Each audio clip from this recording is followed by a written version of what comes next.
Saudara-saudariku terkasih, salam sehat dan sukacita selalu, berkah dalam. Sudahkah kita memberi senyum hari ini? Minggu 1 September 2024, hari Minggu biasa ke-22. Kita awali permenungan kita dengan tanda kemenangan Kristus dalam nama Bapa dan Putra dan Roh Kudus. Amin. Permenungan kita diambil dari Injil Markus bab 7 ayat 1 sampai 8, 14 sampai 15 dan 21 sampai 23. Pada suatu kali serombongan orang Farisi dan beberapa ahli Taurat dari Yerusalem datang menemui Yesus. Mereka melihat bahwa beberapa orang muridnya makan dengan tangan najis, yaitu dengan tangan yang tidak dibasuh. Sebab orang-orang Farisi seperti orang-orang Yahudi lainnya tidak makan kalau tidak melakukan pembasuhan tangan lebih dulu, karena mereka berpegang pada adat istiadat nenek moyang mereka. Dan kalau pulang dari pasar, mereka juga tidak makan kalau tidak lebih dahulu membersihkan dirinya. Banyak warisan lain lagi yang mereka pegang, umpamanya hal mencuci cawan, kendi, dan perkakas-perkakas tembaga. Karena itu, orang-orang Farisi dan ahli-ahli Taurat itu bertanya kepadanya, "Mengapa murid-muridmu tidak hidup menurut adat istiadat nenek moyang kita, tetapi makan dengan tangan najis?" Jawabnya kepada mereka, "Benarlah nubuat Yesaya tentang kamu, hai orang-orang munafik. Sebab ada tertulis, bangsa ini memuliakan aku dengan bibirnya, padahal hatinya jauh daripadaku. Percuma mereka beribadah kepadaku, sedangkan ajaran yang mereka ajarkan ialah perintah manusia. Perintah Allah kamu abaikan untuk berpegang pada adat istiadat manusia." Lalu Yesus memanggil lagi orang banyak dan berkata kepada mereka, "Kamu semua, dengarlah kepadaku dan camkanlah. Apapun dari luar yang masuk ke dalam seseorang tidak dapat menajiskannya, tetapi apa yang keluar dari seseorang, itulah yang menajiskannya. Sebab dari dalam, dari hati orang, timbul segala pikiran jahat, percabulan, pencurian, pembunuhan, perzinahan, keserakahan, kejahatan, kelicikan, hawa nafsu, iri hati, hujat, kesombongan, kebebalan. Semua hal-hal jahat ini timbul dari dalam dan menajiskan orang." Saudaraku terkasih, Injil hari ini bercerita tentang orang-orang Yahudi, terutama orang-orang Farisi dan ahli-ahli Taurat yang berpegang teguh pada adat istiadat nenek moyangnya. Mereka sangat mentaati peraturan-peraturan dan hal-hal lahiriah. Misalnya orang mesti mencuci tangan sebelum makan. Kalau orang tidak mencuci tangan disebut orang kafir, orang najis, orang kotor. Beberapa murid Yesus melanggar peraturan dan adat istiadat seperti itu. Ada yang makan dengan tangan najis, dengan tangan yang tidak dibasuh. Melihat itu orang-orang Farisi dan ahli-ahli Taurat protes pada Yesus. "Mengapa murid-muridmu tidak hidup menurut adat istiadat nenek moyang kita, tetapi makan dengan tangan najis?"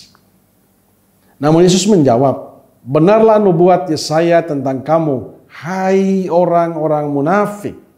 Sebab ada tertulis, bangsa ini memuliakan aku dengan bibirnya, padahal hatinya jauh dari aku. Percuma mereka beribadah kepadaku, sedangkan ajaran yang mereka ajarkan ialah perintah manusia. Perintah Allah kamu abaikan untuk berpegang pada adat istiadat manusia." Tuhan Yesus melihat bangsa Yahudi, khususnya orang-orang Farisi dan ahli-ahli Taurat, sebagai orang munafik. Sebab mulutnya memuji dan memuliakan Tuhan, namun hatinya jauh dari Allah. Mereka rajin berdoa, rajin beribadah, namun mereka mengabaikan ajaran Tuhan. Mereka lebih taat kepada perintah manusia dan adat istiadat nenek moyang mereka. Saudaraku terkasih, Mungkin bacaan hari ini bukan saja ditujukan kepada orang Farisi dan para ahli Taurat, tetapi pada kita semua kaum beriman. Sebab sering kita seperti orang Farisi dan ahli-ahli Taurat yang disebut munafik, berpura-pura, ingin pamer, ingin dipuji, ingin tenar, ingin diakui, ingin dihormati, ingin menguasai. Kita juga sering seperti mereka, manis di bibir, lain di hati. Kita mengucapkan kata-kata yang baik dan kata-kata yang manis, namun hati kita jauh dari Tuhan.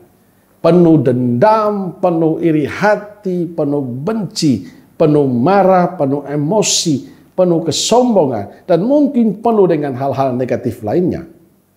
Kita mungkin rajin beribadah, novena ke sana kemari, merayakan Ekaristi setiap hari, bahkan lebih.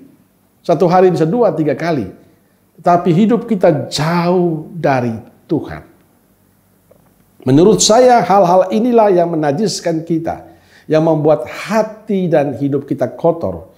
Inilah kotoran-kotoran dalam hati dan hidup kita. Karena itu kotoran-kotoran ini haruslah dibersihkan. Yang dibersihkan atau dicuci tidak hanya tangan, melainkan juga hati dan hidup kita yang kotor.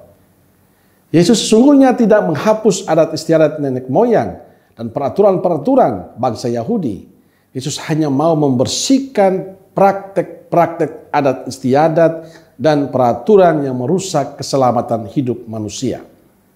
Saudaraku terkasih, orang-orang Yahudi memerlukan air untuk mencuci tangan dan semua barang yang kotor. Di zaman ini tidak hanya air, tapi juga memerlukan sabun untuk mencuci tangan agar lebih bersih, mengkilat. Namun untuk mencuci atau membersihkan hati dan hidup yang kotor, apa yang perlu kita miliki dan kita kerjakan?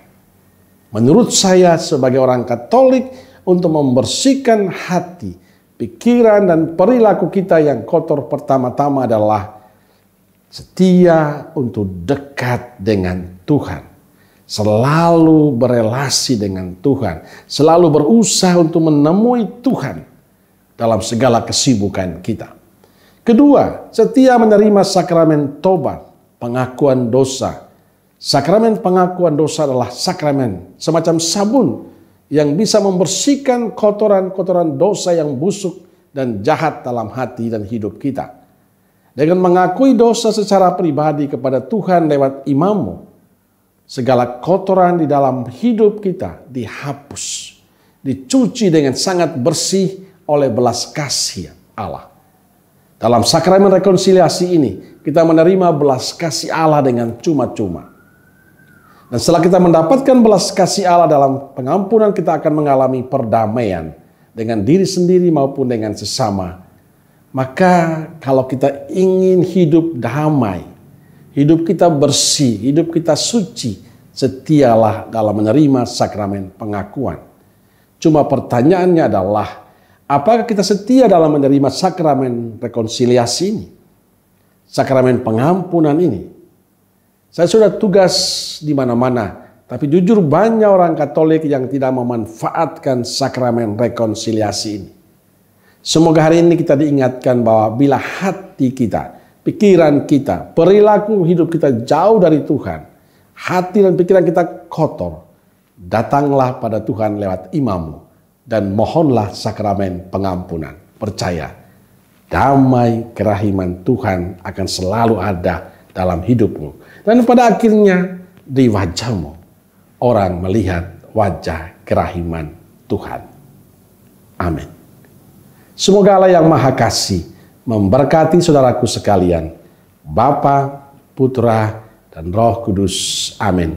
Roh Kudus Nazaret, doakanlah kami. Amin. Berkah dalam.